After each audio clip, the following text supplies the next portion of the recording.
Assalamu alaikum, my dear students. Hope you all are doing well by the grace of Almighty. This is our science class. In the previous lecture, we have read about types of plants, right? Very good.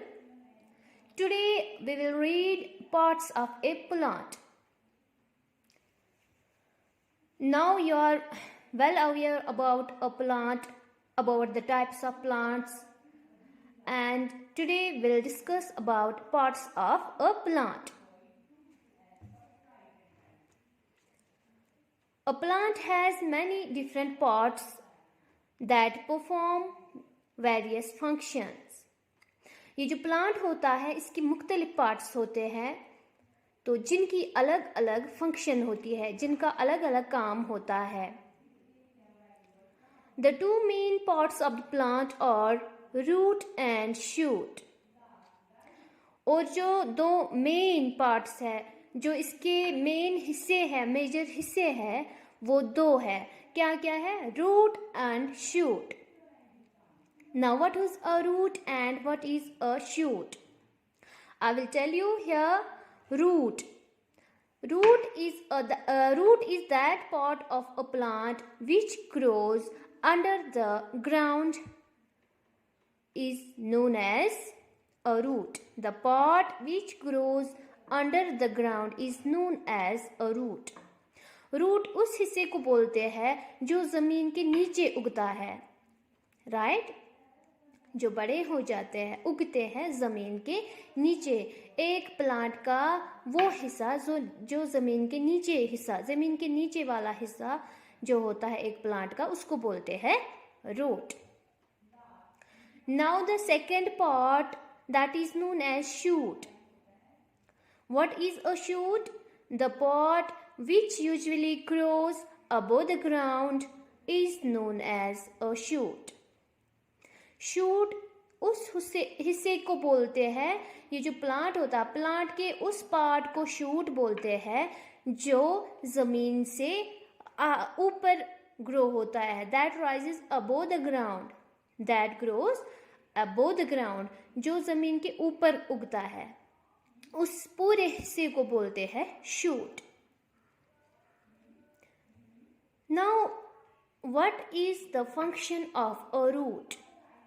मैं आपको यहाँ पे समझाती हूँ, मैं आपको यहाँ पे पढ़ाऊंगी कि what is a root. Root मैंने अभी आपको पढ़ाया कि root is that part of a plant that grows under the ground. Plant का वो हिस्सा जो जमीन के नीचे उगता है उसको बोलते हैं रूट.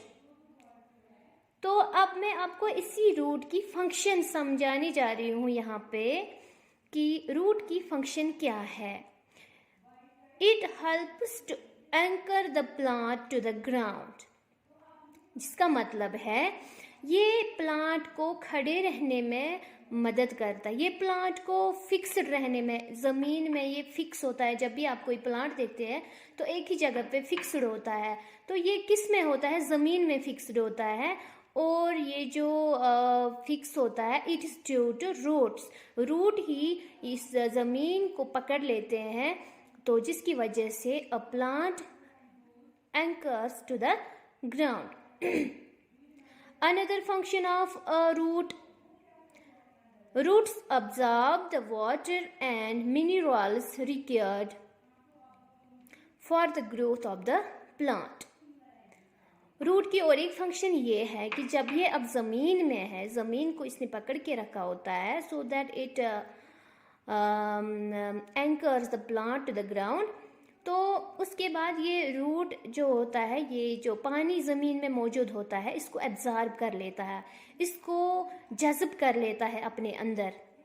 कौन कर लेता है जज़ब वाटर को अपने अंदर? रूट.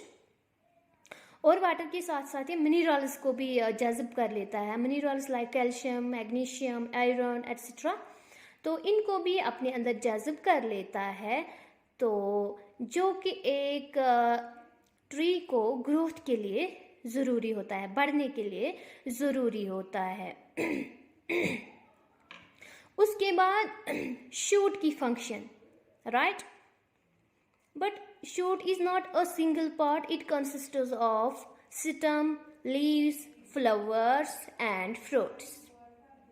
जैसे कि आपने अभी पढ़ा कि plant has two main parts, shoot and root.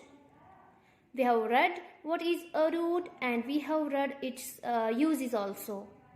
Right? Very good. Now we'll read about shoot. So shoot is not a single part. It consists of stem, leaves, flowers and fruits. Now we'll read the function of the stem.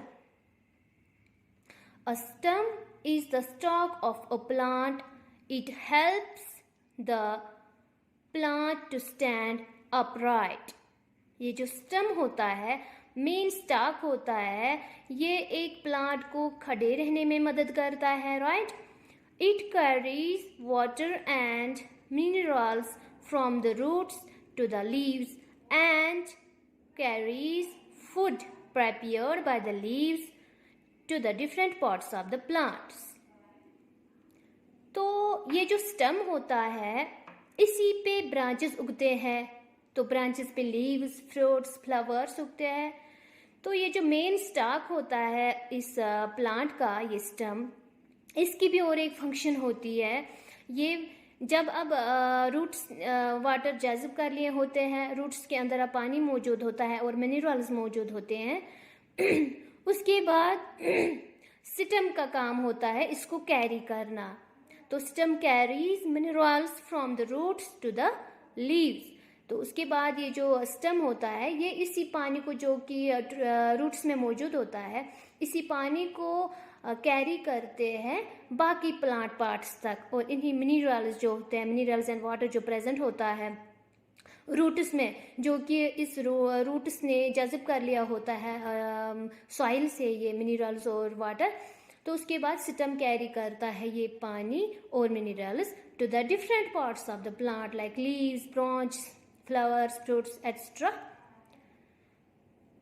तो इसी के साथ साथ इसका और एक भी function है, स्टेम की और एक भी फंक्शन है, वो है कि it carries food prepared by the leaves.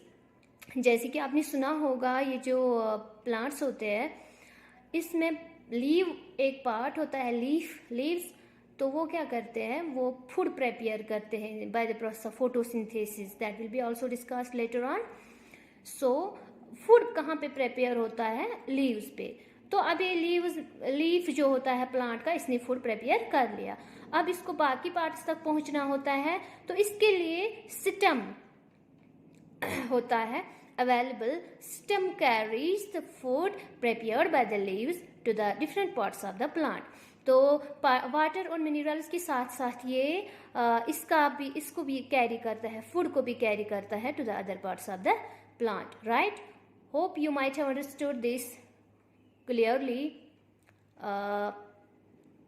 This was enough for today. Allah Hafiz.